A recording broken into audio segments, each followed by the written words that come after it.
అందరికీ నమస్కారం అండి. ఈరోజు నేను చేయబోతున్న వీడియో ఏంటంటే, చాణక్య నీతి సూత్రాల్లో నుంచి చేయబోతున్నాను. అదేంటంటే, చిన్న ఉపకారానికి బదులుగా ఏదైనా ఉపకారం చేయడానికి సజ్జనుడు ఎప్పుడూ ఆతురతతో ఉంటాడంటండి. అవునండి. ఇలాంటి వాళ్ళని మనం ఈ కలియుగంలో మాత్రం చూడలేమండి. ఇలాంటి వాళ్ళు త్రేతాయుగంలోనో, ద్వాపర యుగంలోనో, సత్యయుగంలోనో ఉండుంటారండి. ఎందుకంటే, ఈ రోజుల్లో ఇలాంటి వాళ్ళని మనం వేళ్ళ మీద వెతికినా ఎవరు దొరకరు. కానీ ఆహ్, మనకి తెలియకుండానే మనం ఏదైనా చిన్న సాయం చేసుంటే గనక, అది తిరిగి మళ్ళీ మనకే వస్తుంది. ఏదో ఒక రూపంలో. అలాంటి వాళ్ళని చూడగలం. ఉపకారానికి ప్రత్యుపకారం చెయ్యాలి అనుకునే వాళ్ళని చూడలేకపోతామేమో కానీ, మనం చేసిన సాయం ఏదో రకంగా మళ్ళీ మనకే తిరిగొస్తుందో, లేదంటే మనం ఏదైనా అవసరం అన్న సమయంలో మనకేదో ఒక రూపంలో వస్తుంది. ఇలాంటి వాళ్ళని చూడగలం. ఆహ్, కొందరు ఉంటారు. చిన్న సాయం,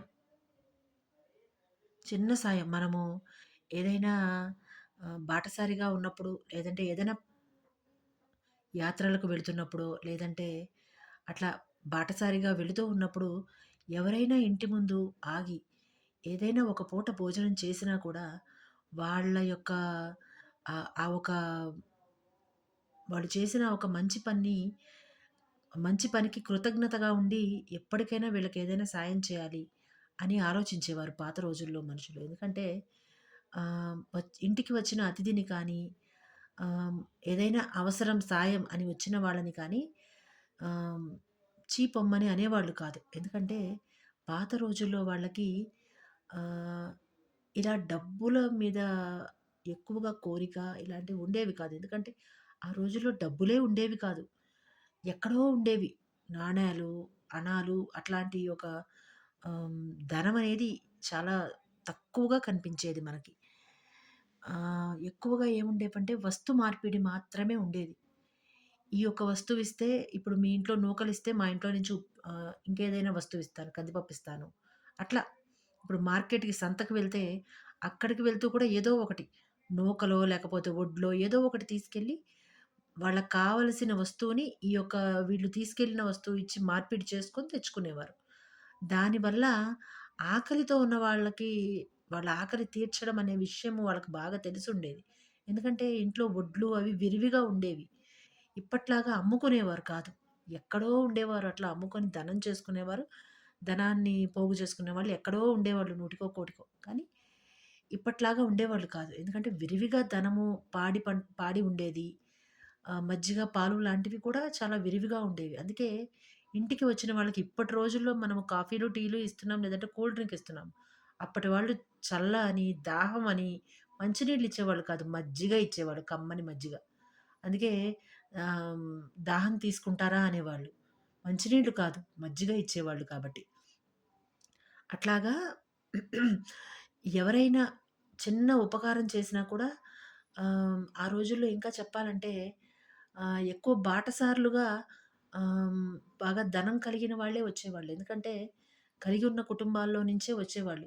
ఎందుకంటే మామూలుగా వ్యవసాయము లేకపోతే పాడి పంటలు చూసుకునేవాళ్ళు జనరల్‌గా బాటసారులుగా రారు. ఎందుకంటే ఆహ్, వాళ్ళకి రోజు వ రోజువారీ వాళ్ళ పనులు వాళ్ళకుంటాయి. ఇలా బాటసారులుగా వచ్చేవాళ్ళు జనరల్‌గా రాజులొచ్చేవాళ్ళు. ఎందుకంటే లోక లోకం చూడ్డాలి కదా! ఇప్పుడు యువరాజులు అలాంటి వాళ్ళొచ్చేవాళ్ళు. ఎందుకంటే వాళ్ళు కొంతకాలం దేశ పర్యటన చేసి లోకం ఏంటి? అసలు మన రాజ్యం చుట్టుపక్కల ఏం జరుగుతుంది అని తెలుసుకునేవాళ్ళు. అండ్ ఇంకా కొంచెం ధనిక కుటుంబాల్లో నుంచి వచ్చేవాళ్ళు మాత్రం బాటసారులుగా వచ్చేవాళ్ళు. ఎందుకంటే వాళ్ళు పై ఊర్లకి వెళ్ళి వాళ్ళ వ్యవహారాల్ని నడుపుకోవాలంటే అసలు ముందు వాళ్ళ చుట్టూ ఏం జరుగుతుంది అనే ఒక వ్యవహారాన్ని తెలుసుకోవాలి కాబట్టి. ఏం జరుగుతుంది అనేది తెలుసుకోవాలి కాబట్టి అలాగ బాటసారులుగా ఏం జరుగుతుందో తెలుసుకోవడానికి వచ్చేవాళ్ళు. అలాగా వచ్చిన వాళ్ళు ఎవరి దగ్గరైనా ఒక పూట ఆగి భోజనం చేసినా లేకపోతే క్షమించాలి. అలా భోజనం చేసినా, లేదంటే దారిలో ఎవరైనా దారి మధ్యంలో వాళ్ళకేదైనా సాయం చేసినా, ఆ సాయాన్ని గుర్తుంచుకొని మళ్ళీ వాళ్ళకి ఏదో ఒక చిన్నపాటి సాయం ఏదో ఒక రూపంలో, ఆ కుటుంబానికి ఉద్యోగం రూపంలోనో, లేదంటే వాళ్ళకి అవసరానికి ఏదైనా వాళ్ళ అవసరం తీర్చే రూపంలోనో, ఏదో ఒక విధంగా వాళ్ళకి మళ్ళీ చిన్నో చితకో ఉపకారం చేస్తే వాళ్ళు మంచిగా ఫీల్ అయ్యేవాళ్ళు. కొంచెం వాళ్ళ వాళ్ళు తీసుకున్న ఉపకారానికి ఆహ్, సంతోషంగా ఫీల్ అయ్యేవాళ్ళు. వాళ్ళకి తిరిగి మళ్ళీ ఏదో చేసినట్లయితే గనక. అట్లాంటి వాళ్ళు ఉండేవాళ్ళు ఆ రోజుల్లో. ఎందుకంటే ధనం మీద యావ ఎక్కువగా ఉండేది కాదు కాబట్టి, మనుషుల మధ్య సంబంధాలు బావుండేవి.